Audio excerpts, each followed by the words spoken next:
What's going on, guys? Welcome back to the channel. Today I have another tips and tricks video on MLB The Show 20 for you, and today we're going to be discussing waivers and some of my tips for things that you should do with waivers and some of my items to avoid whenever you're doing waivers. I have a really good example here for you guys up on the screen in Charlie Blackmon. It is a example of a mistake that you guys want to avoid whenever you're claiming players off waivers or putting players on waivers.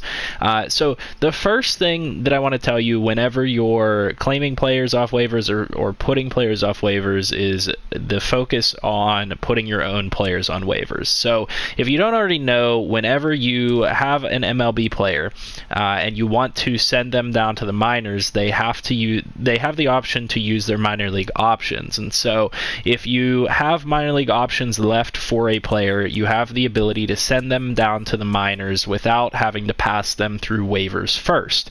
Additionally, at certain points in the year, whenever you release players, they will pass through waivers first before they become released, which allows other teams to put in a claim for those players. I don't know exactly how the order of claims for those players works, because sometimes you'll put in a claim for a player, but another team will end up getting that player off of waivers instead of you. But what I want to first show you is a player like Liover Peguero. You want to try to avoid passing players through waivers unnecessarily. So a guy like Liover Peguero is a 66 overall A potential, but the problem with him is I've had him up in the MLB a couple times now, and he's used up all three of his minor league options. So if I were to send him down to the minor leagues, if I clicked on him and said move to AAA, it's going to tell me Liover Peguero is out of minor league options and cannot be sent down to AAA without clearing optional waivers. Attempt to pass this player through waivers, ?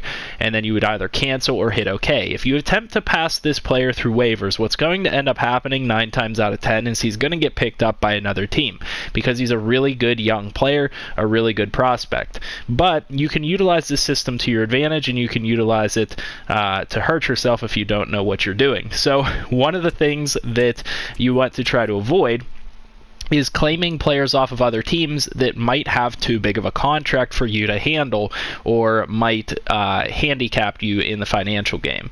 So this year we actually claimed Charlie Blackmon off waivers, and there was a reason for that. I have the money to support him, and I'm going to have him down in single A unless I decide to bring him up as an additional bat at some point. But Charlie Blackmon actually has an $18 million contract. Whenever you're claiming players off of waivers, there's no specific spot in that screen that's going to show you what that player's contract is.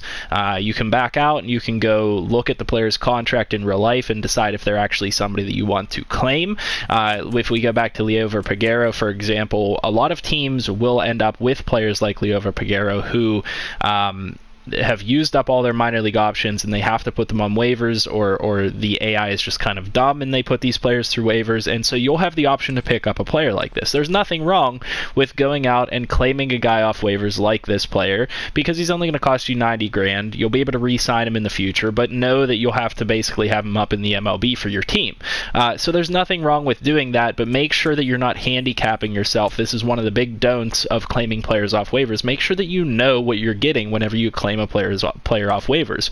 You could be in a tight financial situation and you mistakenly go and put a claim in on a guy like Charlie Blackmon for $18 million, and then he's going to hurt your financial situation, and then you can't trade that player away to anybody. I've looked just to see, and nobody has basically the budget to handle an $18 million contract, and nobody's going to trade for this player from you.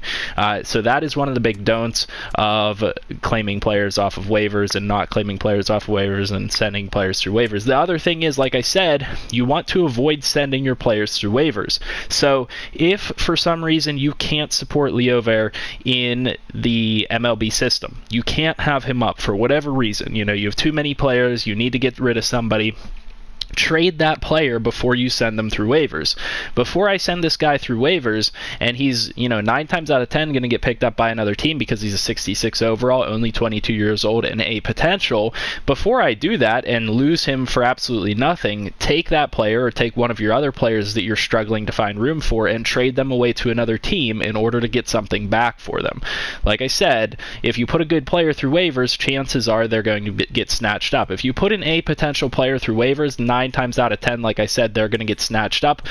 This is one of the other tips, is if you put a guy that's like a B potential through waivers, they're a little bit less likely to get snatched up, but most of the time, if they're a good prospect, they're going to get taken by another team. Like, let's say I put through Peter Sweat, however you say his name, a 65 overall B potential. He's not 10 times out of 10 going to get claimed on waivers, but he's likely to get claimed, but he's a little less likely than putting an A potential Liover Peguero through waivers. If you put a C potential player through waivers, that's really no harm to you, and that's no harm to anybody else. Chances are they're not going to get picked up on waivers. There is a slim chance that somebody might pick them up, but if you lose a C potential player, unless it's somebody you really care about, it's not that big of a deal. So make sure that anybody that's B or A potential, you really know what you're doing with them. You don't mind losing them if you're going to pass them through waivers to put them down in the minor league system. Anybody C potential or lower, you have a slim chance of them actually getting picked up on waivers by another team, so you can kind of pass those guys through, back and forth through as much as you want. Like, if I were to take a look at Matt Eckelman, for example, if I used up all his waivers and I wanted to send him back down if he was up in the MLB, I really wouldn't be too upset trying to send him back down, because he's a 73 overall C potential. Yes, he could be a contributor to my team, but he's also never going to be that good, so passing a C potential player through waivers is not going to hurt me that much. I could pass Tom Lolich through waivers, it wouldn't hurt me because he's a C potential. He has the ability to potentially be decent for me, but I'm not going to miss him like I would miss a Barton Castle or a Darryl Donald, a guy that has B or A potential that could be a high 80s or 90s overall player.